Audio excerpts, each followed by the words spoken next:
ভুল চিকিৎসা করার অভিযোগ তুলে শিলচরের এক চিকিৎসকের বিরুদ্ধে মামলা দায়ের করেছেন মণিপুর রাজ্যের এক অসহায় রোগী।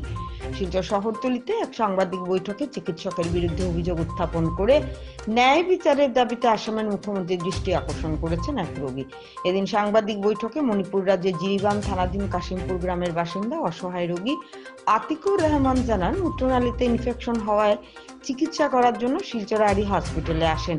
এখানে চিকিৎসক ডক্টর ইডেন সিনহা বায়োপসি করার নামে অজ্ঞান করে পুরো পুরুষাঙ্গ কেটে ফেলেন। এসব দেখে তার স্ত্রী কদিন অজ্ঞান ছিলেন। তিনি নিজেও ব্যান্ডেজ খোলার পর দেখেন তার পুরো পুরুষাঙ্গ কাটা রয়েছে। এ নিয়ে চিকিৎসক ও হাসপাতালের সঙ্গে কথা বললে কেউ সদুত্তর দেননি। পরে অপারেশনে সেলাই কাটার জন্য যোগাযোগ করলে উল্টে হুমকি ধুমকি দেওয়া হয়। কিন্তু কোনো হাসপাতালে চিকিৎসা না করে ডাক্তাররা বলেন যেখানে অস্ত্রোপচার করেছে সেখানে গিয়ে সেলাই কাটতে। এতে বাধ্য হয়ে যোগাযোগ করলে কোনো সাড়া পাননি। ফলে এই চিকিৎসকের বিরুদ্ধে ব্যবস্থা নিতে তিনি ঘুঙুর থানায় মামলা দায়ের করেছেন। ইরেন সিনহা নামের চিকিৎসক ভুল চিকিৎসা করে জীবনকে ধ্বংস করে দিয়েছেন বলে তিনি অভিযোগ করেছেন। অসহায় রোগীর স্থানীয় জিপি সভাপতি ফয়েজ আহমেদ, ওয়েসি ফ্যান্স ক্লাবের সভাপতি বাপন বদভুইয়া, বাহারউদ্দিন সহ রোগীর আত্মীয়রা জানান, শিলচরের একাংশ বেসরকারি হাসপাতালে কিছু চিকিৎসক স্বাস্থ্য সেবার নামে কসাইখানা গড়ে তুলেছেন।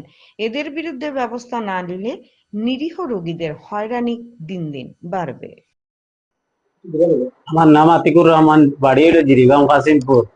আমি আসলাম শিলচর আরি হসপিটাল 19 তারিখ মেয়ের 19 তারিখ আইসি। আইয়া ইদেন সিংহা স্যারডে দেখাইছি। আমার একটা পেশাবার রাস্তার স্পট আসলো সামান্য। দেখানোর পরে বলছেন তোমার এটা বেমার, বড় ধরনের বেমার হইতে পারে, আমি একটা বায়োপসি টেস্ট লওয়া লাগবো আগে। 19 তারিখ আমার বিকালে 6টার সময় হারাই দিয়েছেন।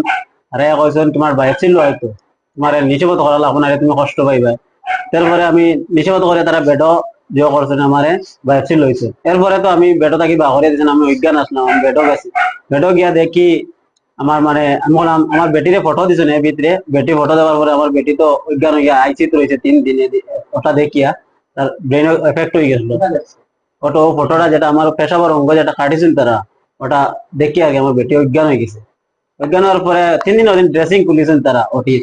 ড্রেসিং খোলার পরে আমি দেখলাম যে আমার কিচ্ছু নাই, জিরো হয়ে গেছে একদম। পেশাবার অঙ্গ আমার পুরুষের যেটা আছে যে এটা সব জিরো হয়ে গেছে। ও স্যারডে আমি কইলাম, স্যার এটা কিতার লাগে কাটলা যা, যে না এটা তোমার পেশাবার রাস্তা পাইছি না, ও কারণে কাটছি। কারণ আমার কিচ্ছু জিজ্ঞাসেন না। মানে আমার বেশ করার পরে আমি বাজে 3 দিন পরে দেখছি ওটা ড্রেসিং খোলার পরে বায়োপসির লাগে। এটা তো বায়োপসির কারণে আমার কোন সামান্য একটা মাংস লইমু, তোমার বায়োপসি মতলবটা পুরো মাংস লইমু। মাংস লইয়া তোমার 4 দিন তুমি বড় যাইবা গিয়া। এরপরে তো আমার একদিন তারা জিও কইলা, ও ইনজেকশন মারার পরে বায়োপসি লওয়ার পরে এখন আমার সবটা নাই, জিরো দেখছি। দেওয়ার পরে তো আমি কইলাম, আমি কল করছি, ফোন সুইচ অফ হয়। তারা মেডিকেলও যে জিও করছি আইসি আর অসুখ করে একটা ছেলে, তানে আমি কইলাম স্যার, স্যার তো নাই, স্যার মুম্বাই, স্যারের বোর ক্যান্সার হয়ে গেছে, তুমি বারবার আও কিতালে বারবার ডিস্টার্ব করো, ওখানে কল করলে ওলা হয় না আমারে। এরপরে স্যার দিয়ে আমি SMS রিপ্লাই বেজান SMS করছি, এটা রিপ্লাই দিছেন না। লাস্ট একদিন রিপ্লাই দিছেন জুনের মাঝে, জুননি কি মানে কি প্রায় ধরো 15-20 দিন পরে আমার রিপ্লাই দিছেন। দিয়ে ও সময় আমার কইছেন ঠিক আছে আমার বোর ক্যান্সার হয়েছে, আমি আইয়া তুমি বারবার হাওলি আমার আও কিতার লাগে, আইয়া ডিস্টার্ব দ্বারা কিতার লাগে, ঠিক আছে আইয়া কত হইব, আইবার সময় তোমার পুরা গোষ্ঠী লইয়া আইও ওলা কইছেন। হওয়ার পরে তো আমি আর আমার এখন কোষ ফুলিয়া প্রথমটা হয়ে গেছে, কোষ সোসাইটি একটা গোটা হয়েছে, সোসাইটি একটা হয়েছে, 2টা গোটা হয়েছে, আমার পাওয়াটা এফেক্ট হয়েছে। খাওয়ার লইয়া আমি হাঁটতে পারি না, বইতে পারি না, বেদনা হয়ে যায়। এটা আবো আছে, ব্যাগও আছে, এখনো ব্যাগও লাগাইলা আছে। এটা সব খুলিয়া দিচ্ছেন, অন্য মেডিকেল গেলেও আমার লয় না, খুলিয়া দেয় না, যেখানে করতো তুমি ওখানে যাও। হসপিটালে গেলে তারা স্যার নাই, স্যার মুম্বাইতে আছেন, স্যারের বহু ক্যান্সার হয়ে গেছে, অন্য সময় স্যার আইলে কল করি।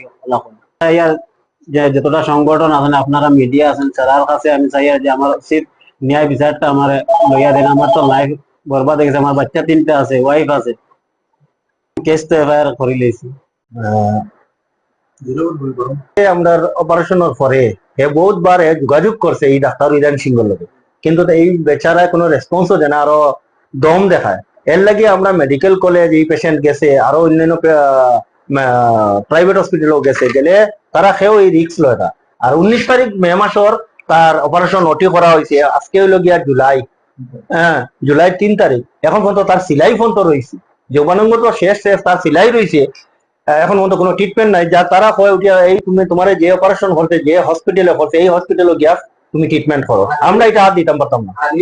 গেলে কিটা তার কোনো মানে ফোন করলেও হে কোনো যোগাযোগ দেয় না, আরো দম দেখায়। তো এর লাগে আমরা হিমন্ত বিশ্ব শর্মা আমরা আসাম সিএমর কাছে আমরা অনুরোধ করি, আর আপনি তো কইসলাও আমরা বাংলা ভাষা জানাই আর আপনারে যে আপনি তো কইসলা যে প্রায় বেসরকারি হাসপাতালও যদি কোন রকমের অমানবিক কাণ্ড হয় তো আপনি অ্যাকশন লইবার লাগিয়া, আর তার ক্ষতিপূরণ যদি দেওয়া যায় স্বাস্থ্যমন্ত্রীর কাছে আমরা দাবি জানাই। আর আমরা আসাম ওয়েসি ফ্যান্সলাম আরো বিভিন্ন সংগঠনের পক্ষ থাকিয়া যে তারে কোনো অসহায় গরিব মানুষ তারে যদি কোনো ক্ষতিপূরণ দেওয়া যায়, যেহেতু তার যৌবানঙ্গ খাটা হয়ে গেছে, তার তো আর শেষ লাইফ, যদি আপাতত বাইরে নিয়ে কোনো ট্রিটমেন্ট করা যায় তো করা গেল, আর নাইলে মানুষ তো মারাও যাইবে, এছাড়া কোনো কেউ নাই। তো আমরা আসাম সিমরে গেছে বারবার আমরা হাত জোর করি, আমরা রিকোয়েস্ট করি আর যে আপনি একটু দয়া করেন এই গরিব অসহায় মানুষের কতর উপরে কি এইরকম যারা বেসরকারি হসপিটাল চালায় ডাক্তার যারা আছে এইগুলা বেজান কাণ্ড বারবার ওর আমরা বরাবলির মাঝে এরার উপরে কিছু তদন্ত হোক, আর এরারে কড়া হাতে শাস্তির আওতার মাঝে আনিয়া তারারে উপযুক্ত শাস্তি প্রদান করা হোক। ধন্যবাদ।